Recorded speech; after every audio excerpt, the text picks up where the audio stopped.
자, 9월 10일 오후 김정은이 전용 열차를 타고 평양에서 러시아로 향합니다. 외교적인 약간 왕따들끼리 만나서 맞아요. 한국과 미국에 뭔가 보여주려는. 그렇게 운동의 지도자로 알려진 김정은이 자기의 어떤 신변의 위협도 무릅쓰고 그만큼 해결해야 될 상황이 그렇게 절박했다. 그런 책임감 가지고 있는 나라가 그 어긋나면 많이 곤란하죠.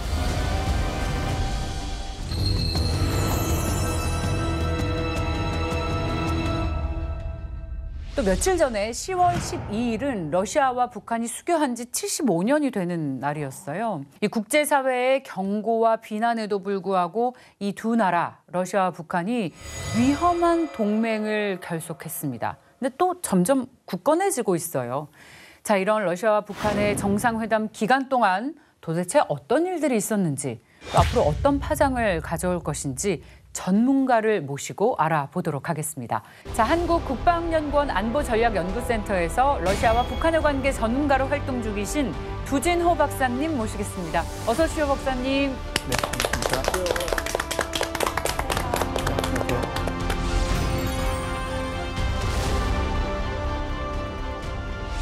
러시아에 대해서 이야기를 해주실 수 있는 정말 적격의 전문가이신데 실제로 공부를 모스크바에서 좀 하셨다면서요? 네, 제가 2006년부터 2009년 사이 모스크바 국제관계대학에서 공부를 했고요. 그때 러시아가 조지아를 침공했던 2008년 전쟁이 있었고, 그리고 나서 2012년부터 14년까지 한 2년 정도 러시아의 푸른제 아카데미라고 해서 그곳에서 네. 이제 연수를 받았는데, 하필 또 그때 러시아가 무력으로 크림 지역을 병합했던 그 시절에 있었습니다. 그 러시아 공부를 멀리 있는 한국에서 책상에서 열심히 할 수도 있지만 자국에서 직접 보고 느끼는 건 또 굉장히 다르잖아요.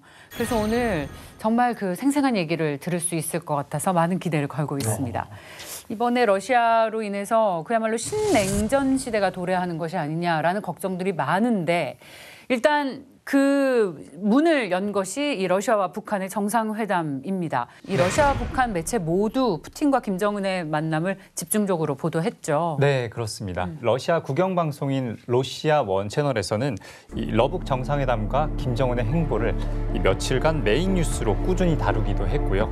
또 북한 관영 매체인 노동신문에서도 김정은의 행보를 일면에 다루면서 러시아와 북한의 결속 또 동맹에 집중하기도 했습니다. 네, 그리고 웨이신에서도 이 속보로 계속 등장했는데요. 미국 언론들은 이를 것 없는 왕따 국가들의 회담이라고 비난하면서 그 과정을 실시간으로 다 기사화했고요. 심지어 미 국무부 대변인도 두 단어 나왔죠. pariah, 왕따, begging, 구걸. 푸틴이 북한에다가 제발 도와달라, 구걸까지 했다. 이런 식으로 비난을 많이 강하게 했습니다. 그 7월 전승절 열병식 이후에 김정은과 푸틴 대통령이 곧 만나겠다 추측을 우리 다 하지 않았습니까? 네, 그렇죠. 왜냐하면 그 국방장관과 김정은의 그 모습이 남달랐습니다. 서로 눈빛 교환이나 자리 배치도 그렇고. 아니 사실 우리 생각보다 이렇게 빨리 만날지 몰랐어요. 그렇죠. 서로 굉장히 급했던 거죠, 마음이. 다 달아서 빨리 만나야 돼. 네. 이런 의도들이 좀 있었던 것 같습니다. 자, 의외인 건 러시아 북한의 정상회담 소식이 미국에서 먼저 들려왔는데 이건 왜 그런 겁니까? 네, 9월 초에 이제 뉴욕타임스라고 하는 미국의 언론에서 러시아 푸틴 대통령과 김정은 위원장의 정상회담 가능성을 먼저 이렇게 알렸죠. 네, 정상회담 정보를 사전에 이렇게 공개한 것은 매우 이례적이라고 저도 평가하고 있고요. 아마 이것을 언론에 공개함으로써 어떤 경고, 폐쇄적인 북한의 성향상 정상회담 그 자체를 포기하려는 의도가 좀 내포되어 있다고 보고 있고요. 그러나 그들은 망설일 시간이 없었고 이런 왕따들의 만남은 현실화가 되어버렸습니다. 자, 9월 10일 오후 김정은이 전용 열차를 타고 평양에서 러시아로 향합니다. 4년 전처럼 블라디보스토크에서 정상회담을 하는지, 아니면 마침 열렸던 동방 경제 포럼에 김정은이 참석을 하는지, 정말 아무것도 알려지지 않은 상태로 두 사람은 의외의 장소에서 만나게 되는데요. 바로 보스토치니 우주기지입니다. 극동 지역에 위치한 우주기지에서 푸틴 대통령과 김정은 위원장이 만났죠. 사실은 세계의 여러 시각들은 김정은 국무위원장이 집권한 이후에 처음으로 이른바 동방경제 포럼 계기에 다자회의에 데뷔를 할 것으로 이렇게 예상을 했는데 그렇지 않고 역시 바스토치니 우주기지라고 하는 독립적이고 제한된 지역에 가서 푸틴 대통령과 정상회담을 했습니다. 뭐 결론적으로 역시 김정은 위원장이라고 하는 인물은 고립되고 은둔의 지도자, 그리고 아직 동방경제 포럼과 같은 다자회의에 나갈 준비도 그리고 능력도 없는 것이라고 저는 이렇게 보였다고 보고 있습니다. 이제 바스토친이 우주기지인데요. 말씀드린 대로 이것은 극동지역에 위치해 있고 푸틴 대통령이 야심차게 준비한 어떻게 보면 러시아의 우주강국 실현을 위한 그런 곳과 같습니다. 면적으로 보면은 우리 서울시보다 조금 크고 그 안에는 뭐 기본적으로 뭐 도로도 다 깔려 있고요. 심지어 철도까지 다 깔려 있습니다. 워낙 방대한 면적이기 때문에 굉장히 극도의 보안을 유지하면서 러시아의 우주강국 실현을 위한 다양한 연구와 프로젝트들이 진행이 되고 있는 그런 곳입니다. 단 한 번도 정상급 혹은 정상급에 준하는 고위급 회담이 그곳에서 열리지 않았습니다. 그래서 김정은 위원장도 그런 얘기를 했죠. 러시아의 어떤 우주 관련된 심장과 같은 곳에 초청을 해줘서 고맙다라고 이렇게 표현을 했던 것입니다.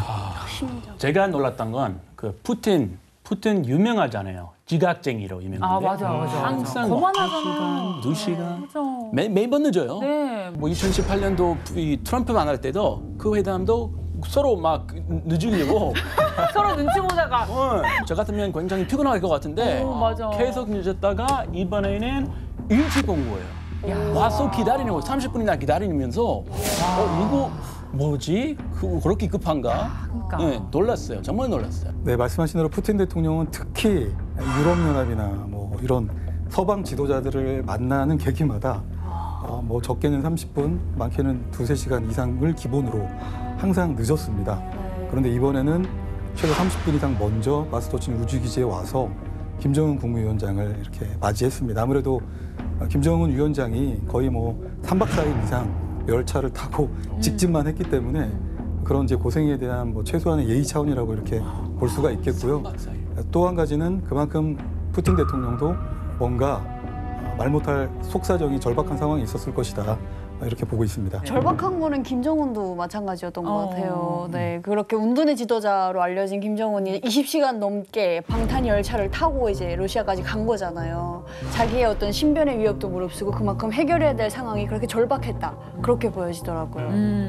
그러니까 진짜 러시아와 북한 모두 제각각 그야말로 절박한 목적이 없으면 지금 국제사회에서 누가 봐도 왕따인 두 나라가 만나면 우스워질 수 있는데 오죽하면 손을 잡았겠습니까? 실제 정상회담에서는 어떤 얘기가 오갔는지 궁금한데 공식적으로 발표된 바는 없지만 정상회담 전후에 푸틴과 김정은이 한 말들을 종합해보면 추측이 가능하지 않을까요? 네, 우선 이번 정상회담을 바라보는 포인트는 몇 가지 키워드를 좀 말씀을 드리면요. 푸틴 대통령이 김정은 위원장에게 인공위성 개발을 돕겠다. 이런 부분이 있었고 김정은 국무위원장은 푸틴 대통령의 결정을 전적으로 지원한다. 그리고 특별군사작전을 염두에 둔 러시아군의 이 전쟁을 성전이라고 표현을 하면서 러시아와 함께 일종의 반미, 반제, 그러니까 미국의 패권에 맞서서 같이 싸우겠다라고 하는 이런 그들끼리의 덕담이 오고 갔습니다. 다만 이제 정상 간의 합의 사항에 대해서 일반적으로 러시아도 북한도 뭐 대부분 그렇죠. 이런 정상회담 이후에는 일반적으로 공동선언문을 이렇게 발표를 하고 러시아는 특히 이런 성과나 혹은 성과가 없어도 성과의 부재, 성과가 없음을 의미하는 그 내용조차도 기록으로 남기는 것이 일반적인 관행인데요. 이번에는 그런 것이 없다라고 이렇게 발표를 했습니다. 그러나 러시아 크렘린궁은 민감한 분야에서 러북이 협력을 할 것이다. 또 이렇게 발표를 하면서 사실상 특정한 부분에서 러시아, 북한의 협력이 이미 시작됐고 이번에 정상회담을 통해서 앞으로 러시아와 북한 간에 전향적으로 협력을 활성화시켜 나가겠다라고 하는 그런 부분들을 재확인했다라고 이렇게 평가합니다. 민감한 부분에서. 네. 특히 이제 정상회담 끝난 이후에 또 먼 걸음을 달려온 김정은 국무위원장이 러시아 측에서 성대하게 또 만찬을 베풀었는데요. 푸틴 대통령이 그 건배사에서 러시아의 이런 속담을 씁니다. 스타르이 드룩 루시에 노브이드부. 그래서 오래된 친구는 그러니까 새로운 두 명보다 훨씬 낫다. 그래서 사실 러북과의 관계를 저는 그 만찬을 통해서 상징적으로 푸틴 대통령이 이렇게 그의 속마음을 보여줬다고 보고 있는데요. 러북의 관계는 사실 잊혀진 동맹입니다. 1961년 동맹 관계를 체결을 했다가 그것이 이제 1990년대에 들어오면서 사문화됐고 그리고 러북 관계가 그동안에 많은 부침이 있었는데 이번 계기를 통해서 오랜 친구가 이를 서로 각자 소환하면서 과거의 그런 끈끈했던 관계로 다시 돌아가자 이런 의미가 있는 것이죠. 다시 처음처럼. 네, 김정은의 러시아 행보는 뒤에서 좀 더 자세히 다루겠지만 방금 해주신 이야기들만 들어봐도 회담 분위기가 굉장히 우호적이었습니다. 사실 러시아와 북한의 교류는 굉장히 오래전부터 시작이 됐는데 그걸 좀 짚어보고 싶어요. 네, 공식적으로 러시아와 북한의 외교관계 수립은 1948년 10월 달입니다. 물론 그 이전부터 과거의 소련은 아주 깊숙하게 우리나라 역사의 해방 전후에서 깊숙하게 이제 북한 지역에 영향을 미쳤죠. 그래서 미군의 핵폭탄이 일본의 8월 6일 날 투하가 되면서 그 당시에 소련이 1945년 8월 9일을 기해서 대일 선전포고를 하게 되면서 과거 소련군의 25군이 북한 지역으로 굉장히 물밀듯이 이렇게 진격을 해 들어왔고요. 모든 북한 지역을 이렇게 평정을 하죠. 그러면서 하바롭스크에서 활동했던 김일성을 스탈린이 낙점시키면서 1945년 9월에 극동함대의 군함 뿌가초프 함에 바로 김일성 과거 주석을 태워서 원산을 통해서 북한에 들여보내죠. 그래서 이런 과정을 통해서 1946년에 북조선 임시위원회가 설립이 되죠. 이 기간 동안에 이미 소련은 북한 지역에 어떤 국가를 건설하기 위한 군정을 실시하고 있었습니다. 1961년에 조소 간의 우호협력 및 상호 원조 조약을 체결하면서 그야말로 동맹 관계로 양국 관계를 격상을 시킵니다. 이 조약의 1조를 보게 되면 어느 한 측이 무력 침공을 당함으로써 전쟁 상태에 처하게 되는 경우에 상대국은 지체 없이 모든 수단과 방법을 동원해서 군사 및 기타 경제적 원조를 제공한다고 명시가 되어 있는 것이죠. 그래서 만약에 이제 북한이 되겠죠. 미국이라든지 이런 서방으로부터 공격을 받게 된다면 그 조약에 따르면 과거의 소련 그리고 소련이 붕괴된 이후에는 신생 러시아 연방이 지체 없이 그 전쟁에 관여를 할 수 있도록 제도화 규정이 되어 있었던 것입니다. 그 조약이 지금도 혹시 유효한 건가요? 지금은 유효하지 않습니다. 이 조약은 파기가 되었고요. 그런 이제 파기가 정확하게는 1994년에 모스크바에서 한국과 러시아 정상회담이 개최가 되고 당시 러시아 연방의 대통령이었던 옐친 대통령, 전 옐친 대통령은 이 조약의 사문화를 선포를 합니다. 사실 우리는 과거에 이제 북방 정책이라는 그런 정책을 잘 추진함으로써 러시아와도 그리고 중국과도 이제 외교 관계를 수립을 하면서 북방 정책의 성공으로 인해서 북한을 고립시키는 데 성공을 했던 것이죠. 그렇죠. 그래서 그때 김정일이 그때부터 실리 외교를 하겠다. 갑자기 미국, 뭐 일본 이런 나라들과 손을 잡으면서 정상 외교를 하기 시작했습니다. 그래서 대내 정치 상황에 따라서 러북 간의 관계도 큰 부침이 있었고요. 특이할 점은 푸틴 대통령이 2000년도에 대통령에 당선되고 나서 7월 달에 평양을 방문을 합니다. 사실은 소련 지도자로서도 처음이고 러시아 지도자로서는 처음으로 푸틴 대통령이 평양을 방문을 하면서 이제 과거 1961년만큼의 뭐 조약만큼은 아니지만 일종의 이제 러북 간의 친선 우위 협력 조약을 체결하면서 관계를 회복시키겠다라고 하는 이런 의지를 보였지만 북한이 2006년부터 제1차 핵실험을 하면서 급격하게 또 러시아와 북한 관계가 이렇게 소원해지기 시작했던 것입니다. 여기서 궁금한 게 하나 생겼는데 북한 사람들이 봤을 때 러시아를 어떻게 보고 있나요? 러시아 사람들에 대해서. 북한에 있을 때는 중국보다는 러시아를 더 좋아하기는 했어요. 네, 그래서 러시아가 사실은 좀 북한에 있을 때 저는 러시아가 미국보다 잘 산다고 생각을 했어요. 되게 잘 사는 나라다라고 생각을 했고. 한때는 정말 잘 사는 나라였었죠. 네. 막상막하했죠. 네, 맞아요. 중국은 그럴 수 조금 있었어요. 발전하고 있는 나라라면 이제 러시아는 이미 부유한 나라다 이렇게 생각을 하기도 하고 또 북한 사람들이 생각하기에 러시아 사람들은 통이 크다. 배포가 크다 뭐 이런 게 있어가지고 그리고 살짝 약간 중국은 좀 잘 배신하는데 러시아는 잘 배신하지 않는다 이런 인식이 북한 사람들한테 조금 있어요. 아마 있는 편이에요. 네. 중국 오히려 중국보다 러시아랑 더 친하게 지낸다. 맞아요. 조금 근데 러시아를 더 믿는 편이긴 한 것 같아요. 북한 사람들은. 북한에서는 아마 중국보다 러시아에 대한 이 신뢰가 좀 더 크지 않을까 이렇게 이제 보고 있는데요. 그 이유는 북한이라는 그 정권 형성 자체가 과거 소련으로부터 많은 영향을 받았습니다. 저도 가끔 북한의 열병식이나 이게 군부 엘리트들의 이런 복장들을 보게 되면 깜짝깜짝 놀랍니다. 이게 러시아군인가? 그런 측면에서 여전히 그 군복, 그 유니폼이 굉장히 북한의 오늘날 유니폼이 러시아하고 거의 유사하고요. 무기 체계도 뭐 거의 유사하고요. 네. 그런 측면에서 정치, 문화, 사회, 경제 전반에 걸쳐서 과거 소련식 그런 정체성들이 많이 이식이 되었고 현재까지도 유효한 측면이 있다고 이렇게 보고 있고요. 실제 북한 정권을 형성했던 그 몇 개 계파가 있죠. 뭐 국내파, 연안파, 뭐 소련파 등등등. 그래서 이제 소련파들의 중요성이 있었고 또 6.25 전쟁 이후에 전후 복구를 위해서 엘리트들을 만들기 위해서 이 젊은 장교라든지 우수한 학생들을 소련으로 보내서 유학을 시켰습니다. 네, 네. 이런 전반적인 역량들 때문에 아마 북한 사회에서 전통적으로 러시아에 대한 신뢰가 좀 더 크지 않나 이렇게 보고 있습니다. TV에서도 2000년 그때 이제 푸틴이 평양을 방문할 때도 저도 이제 기억이 생생한데 어렸을 때거든요. 엄마 아빠 다 나가서 이제 연도환영 한다고 꽃 들고 나가서 막 그렇게 그 평양시가 막 축제 분위기였었어요. 그리고 그때도 이제 그때부터 굉장히 사이가 또 좋아지고 활발해지면서 우리 친선 영원하리라는 노래도 이제 만들어졌었거든요. 네. 근데 가사가 네. 이제 평양과 모스크바 멀리에 있어도 서로의 마음속엔 가까이 있어라. 이게 또 한 번 반복이 되고 뭐 친선의 노래대여 그 이름 울려가는 김정일 뿌찐 뿌찐 김정일 김정일 뿌찐 김정일 이렇게 끝나는 노래. 이 노래가 진짜 한동안 계속 나왔었어요. 그래서 처음엔 김정일 먼저 앞에 놓고 그다음에 뿌찐 앞에 놓고 이런 식으로 골고루 배포해가지고 그래서 북한에서 뿌찐 모르면 간첩일 정도로 네, 세계적으로 가장 유명한 정치인 하면은 김일성, 김정일 다음에 뿌찐으로 아마 생각을 하지 않을까 싶어요. 궁금한 게 러시아와 북한이 이렇게 꾸준히 교류를 해왔으면서 지난 2019년 정상회담 때도 만났잖아요. 근데 그때 굉장히 대면했습니다.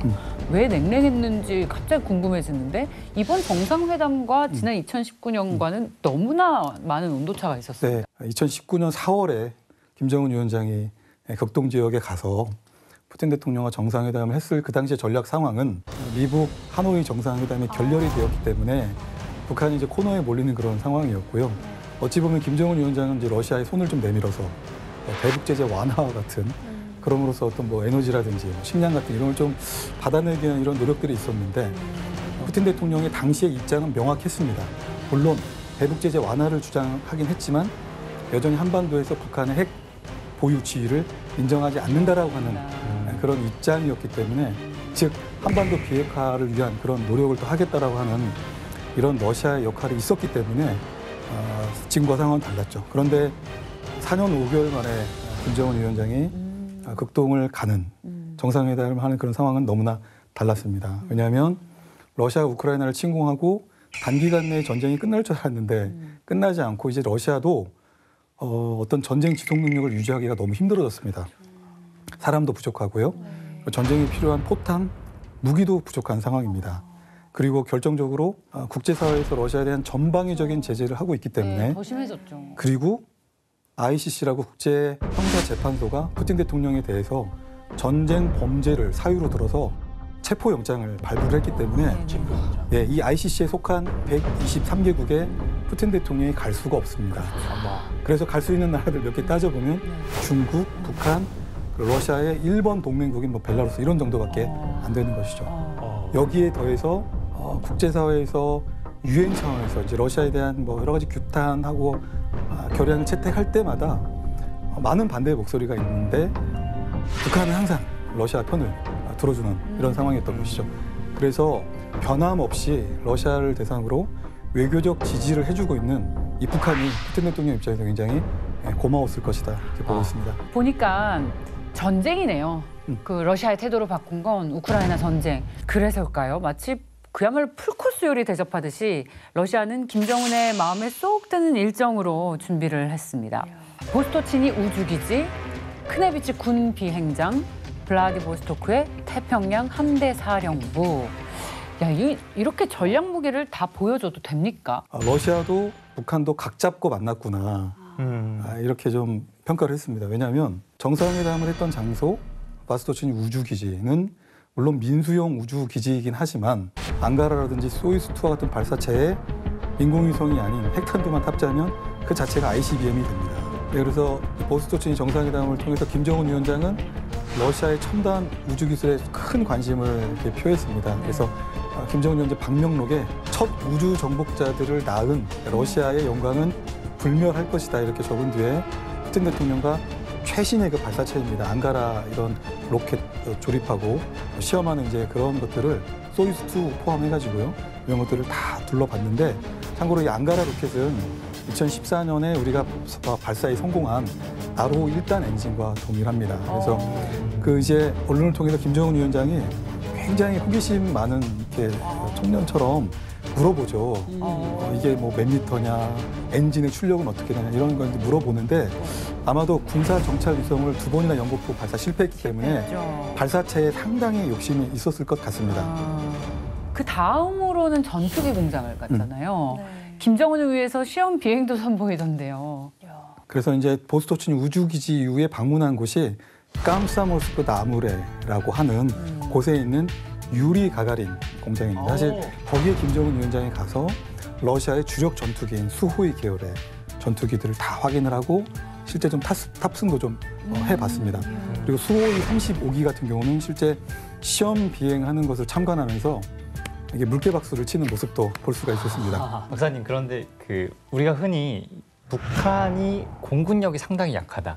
심지어는 이 6.25 때 썼던 전투기를 아직도 쓴다. 그런 얘기가 있을 정도인데 혹시 러시아의 주력 전투기인 수호이 전투기가 북한에 지원될 가능성이 좀 있을까요? 저는 그 가능성이 좀 낮다라고 보고 있는데요. 사실 과거에도 김정일 전 국방위원장이 푸틴 대통령의 평양 방문에 대한 일종의 답방 형식으로 러시아 극동 지역을 수십 일 동안 방문을 할 때 깜사모스크 나무레 거기 유리 가가린 공장을 들러서 수호의 전투기에 굉장히 관심을 표명을 했습니다. 그때에도 이와 같이 러시아가 북한에 수호의 전투기를 지원을 하고 혹은 기술 지원을 해가지고 북한의 공군력을 최신화시켜주는 것이 아닌가 이런 이제 전망들이 있었으나 역시 북한 내부적으로 여러 가지 문제점들이 있죠. 제재를 받고 있고 그리고 러시아로부터 결국은 이런 무기들을 돈을 주고 이렇게 사와야 되는데 그럴 경제적인 능력이 되지 않고요. 그리고 결정적으로 북한에 상당한 역사적으로 부침이 있었기 때문에 아무리 러시아가 북한이 중요한 전략적인 국가를 하더라도 신뢰가 없으면 러시아 또한 북한에 그렇게 쉽사리 중요한 무기나 기술을 지원할 수 없는 것입니다. 그런 차원에서 그렇게 중요한 기술들을 즉각적으로 러시아가 북한에 지원을 하지 않을 것이다 이렇게 보고 있습니다. 그래서 김정은 위원장이 방문한 곳 중에서 크네비치 군 비행장이 있었는데요. 물론 여기도 세르게이 쇼이구 국방장관이 김정은 위원장을 밀착하면서 같이 수행을 했고요. 푸틴 대통령의 이른바 자존심이라고 불리는 극초음속 미사일, 미국의 MD 시스템을 고력화시킬 수 있는 이런 킨잘 미사일인데 이거는 사거리 2,000km 내에서 음속 10배 이상의 최고 시속 12,300km/h 이런 능력을 가진 것으로 알려져 있는데요. 이런 것들을 다 확인을 했습니다. 그래서 이런 전투기 외에도 핵 탄두를 실제 탑재할 수 있는 장거리 전략 폭격기 3종 세트를 김정은 위원장에게 다 현장에서 이렇게 확인을 시켜준 것입니다. 이 전략 폭격기를 소개를 할 때 쇼이구 국방장관이 어마무시한 얘기를 했다고 들었습니다. 이 TU 계열의 전략 폭격기 자체가 항속거리가 12,000km가 넘습니다. 물론 좀 계열별로 어떤 무장을 하느냐에 따라 항속거리가 좀 차이가 나지만 어쨌든 장거리 운항이 가능하기 때문에 아마 일본을 또 이렇게 언급을 했던 것 같습니다. 일본이요? 네. 해도 일본까지 다 사실 일본 그 이상의 능력을 가지고 있는 전략 폭격기인데 꼭 집어서 일본을 이렇게 언급을 했다는 것도 좀 나름대로 정치적인 의미가 있다라고 보고 있고요. 이 뚜폴리에프 계열, TU 계열의 전략 폭격기는 12,000km 이상의 항속거리를 가지고 있고 무장을 한 상태에서도 7,000km 이상을 이렇게 비행을 할 수 있는 그런 전략 자산입니다. 실제 기시다 일본 총리가 일본 히로시마에서 G7 회의 개최를 앞두고 전격적으로 키우를 방문할 때 또 러시아의 전략 폭격기가 일본 자디지라고 하죠. 일본의 방공 식별 구역에 이렇게 근접 비행을 하면서 또 일본의 위협을 고조시키는 그런 일이 있었습니다. 이러니까 지금 신냉전 시대다 본격적으로 시작됐다라는 얘기가 나오죠. 무시무시하네요. 근데 같은 날 또 호위함 시찰까지 했습니다. 네, 이 샤파시니코프 호위함 혹은 이제 그 기능을 봤을 때는 대략 최대 이제 8,000톤급이기 때문에 순양함과 뭐 구축함 요 정도 사이에 단독 작전이 가능한 그런 러시아가 자랑하고 싶은 태평양 함대의 사령부의 자존심 이런 이제 군함에 올라서 실제 당시에 러시아 해군 사령관입니다. 예브메니에프 제독이 김정은 위원장에게 어뢰 발사관이라든지 RBU 6000과 같은 이런 대잠 무기, 대잠 로켓 미사일들을 하나하나 구체적으로 이렇게 설명을 해줬습니다. 아마 원양작전, 대항해군을 건설하고 싶은 김정은 위원장 입장에서는 러시아가 보유하고 있는 샤파신코프와 같은 이런 순양함, 또 그것에 탑재되어 있는 뭐 핵 어뢰라든지 이런 발사체에 대해서 굉장히 흥미를 가졌을 것으로 이렇게 보고 있습니다. 아마 언론을 통해서 공개되지는 않았으나 태평양 함대 사령부를 방문한 그 계기에 아마 김정은 국무위원장은 러시아의 원자력 잠수함 SSBN을 확인했을 것으로 보고 있습니다. 결과적으로 ICBM 보고, 핵탄두를 장착할 수 있는 공중 전략 자산을 보고, 마지막으로는 SSBN과 같은 이런 해상 자산들을 다 봤기 때문에 러시아판 삼축 체계를 그렇죠. 다 다 보여줬네. 확인을 한 것입니다. 아무 이유 없이 보여준 건 아닐 것 같고요. 박사님이 예상을 하시기에 김정은이 이번에 사찰한 무기 중에 어떤 게 가장 먼저 러시아의 협조를 받을 수 있겠습니까? 네, 김정은의 수건 사업이자 정치적 상징성이 큰 우주 발사체 분야에서 협력을 가속화할 가능성이 크다고 보고 있습니다. 실제 북한이 2021년 제8차 당대회에서 선언했던 국방력 5대 발전 과업의 1순위가 바로 이 인공위성인데 뭐 연거푸 2번 다 군사 정찰 위성 발사에 실패하는 굴욕을 김정은 위원장이 맛봤기 때문에 신경이 매우 곤두 서 있는데 바소친 우주기지 보니까 당장이라도 뭘 실현할 수 있을 것 같은 그런 아마 큰 뭐 이렇게 꿈을 안고 갔을 거라고 보고 있고요. 그런 측면에서 러시아도 상징적으로 우선적으로 인공위성 부분에서 북한을 도와주리라 예상합니다. 당사자들에게는 굉장히 성공적이었을 것 같아요. 그렇게 자평할 것 같습니다. 러시아와 북한과의 정상회담. 군사 협조도 이루어졌고요. 또 경제 협력 또한 구체적으로 논의가 된 것 같습니다. 이런 움직임 때문에 국제사회에서 정말 골머리를 앓고 있어요. 연일 경고 메시지를 공개하기도 했는데 태검 기자님 어떤 내용이 있었습니까? 네, 러북 정상회담이 이뤄진 다음 날인 14일에 한미일 안보실장들이 공동 대응 방안을 논의했습니다. 러시아와 북한은 유엔 안보리 결의와 각종 국제 제재가 부과하고 있는 무기 거래, 군사 협력 금지 의무를 준수해야 하며 이를 위반할 경우 분명한 대가를 치르게 될 것이라고 강조했는데요. 며칠 뒤 9월 20일에는 윤석열 대통령이 유엔 총회에 방문해 기조연설을 통해서 이 러시아와 북한의 군사 협력은 대한민국을 겨냥한 도발이며 좌시하지 않겠다고 경고하기도 했습니다.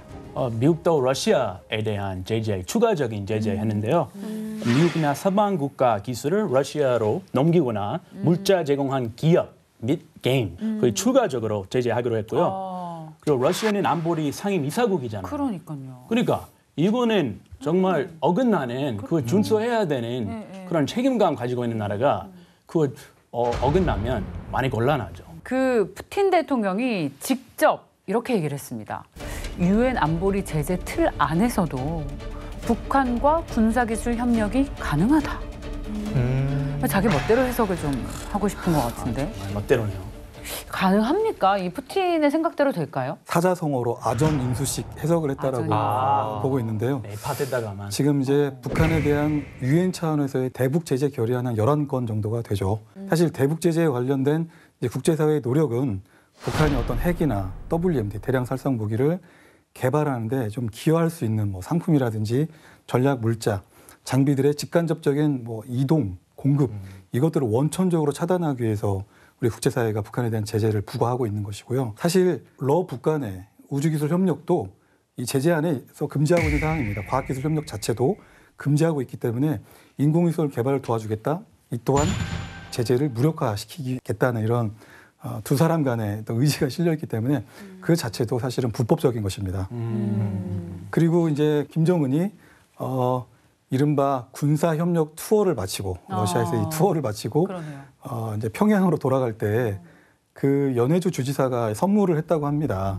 방탄복하고 드론 한 6대 정도인데 그 드론 6대 중에서 5대가 이제 계란 25형이라고 해서 타격용, 공격용 무기죠. 대북 제재 결의안을 놓고 봤을 때, 그리고 러시아에 대해서 국제사회가 부과하고 있는 제재를 봤을 때 무기 거래, 무기 뭐 수송, 공급 다 원천적으로 금지하고 있기 때문에 네. 연해주 주지사가 김정은에게 준 이 행위 자체가, 선물 준 행위 자체가 마치 국제사회의 제재 결의안을 무시하는 했는데요. 위반한 그런 건데요. 의도를 좀 저는 네. 직접적으로 이렇게 좀 보여줬다고 보고 있습니다. 알아. 이번 유엔 총회에서 러시아 외무장관이 푸틴이 또 평양에 방문을 할 수 있다. 북한 측과 협상을 계속할 예정이라는 얘기까지 또 했어요. 러시아와 북한의 군사적 협력은 물론 경제 분야 협력도 속도를 낼 것 같습니다. 지금 러시아와 북한 말고는 그 어느 나라도 이 양국을 도와주지 않고 있기 때문인데 구체적으로 어떤 도움을 주고받을 수 있겠습니까? 러시아는 당장 북한에게 어떻게 보면 당근을 줘야 될, 그래서 북한을 견인할 목적에서 인도적 지원 명분으로 뭐 식량이라든지 원유 이런 것들을 과거와 다르게 더 많이 이렇게 좀 제공을 이미 하고 있는 그런 상태고요. 일례로 지난 7월에는 러시아가 북한에 수출한 정제육 규모가 지난 6월에 비교해서 5배 이상 이렇게 늘었다고 하는 통계 자료가 있습니다. 한편 그럼 러시아는 북한으로부터 어떤 것들을 좀 받을 수 있을까? 이미 미국을 포함한 국제사회가 인정했습니다. 러시아가 지금 뭐 재래식 탄약과 무기가 워낙 부족하기 때문에 그런 차원에서 북한으로부터 이런 재래식 무기 탄약, 특히 152mm 뭐 포병 탄약이나 122mm 방사포 탄약과 같은 이런 무기를 북한으로부터 지원을 받을 거 예상이 되고요. 또 한 가지는 북한 노동자입니다. 2017년에 유엔 제재 결의안 2397호가 발효되기 전에는 대략 러시아 지역에 한 3만 명 정도의 북한 노동 인력이 실제로 일을 하고 있었죠. 그런데 이제 제재 결의안 이행 때문에 러시아도 북한 노동자들을 이렇게 이제 북한으로 송환을 이렇게 시켰던 것입니다. 그런데 전쟁이 장기화되죠.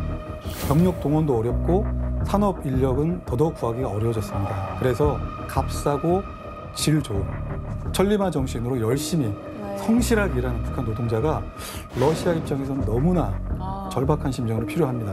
제가 좀 따져봤는데요. 경제적으로 북한 노동자 한 사람이 일반적인 러시아 평균 노동력의 최소 4배, 5배 이상의 가치를 가지고 있는 것입니다.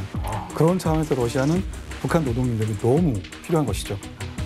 그 지키는 것보다 경제적으로 훨씬 유리하겠네요. 그리고 과거에 북한 노동자들이 한 5억 달러 정도 규모로 외화 벌이를 했던 겁니다. 북한 노동력들이 세계 한 30국가 정도 이렇게 나가가지고 5억 달러 정도를 벌어들여서 그걸 본국으로 보내면 또 북한 정권은 북핵 미사일 고도화를 위해서 노동자들이 힘들게 번 그 돈을 전용을 해왔던 것입니다. 러시아와 북한이 군사적 그리고 정치적으로 가까워지면 가까워질수록 위험해지는 건 어디입니까?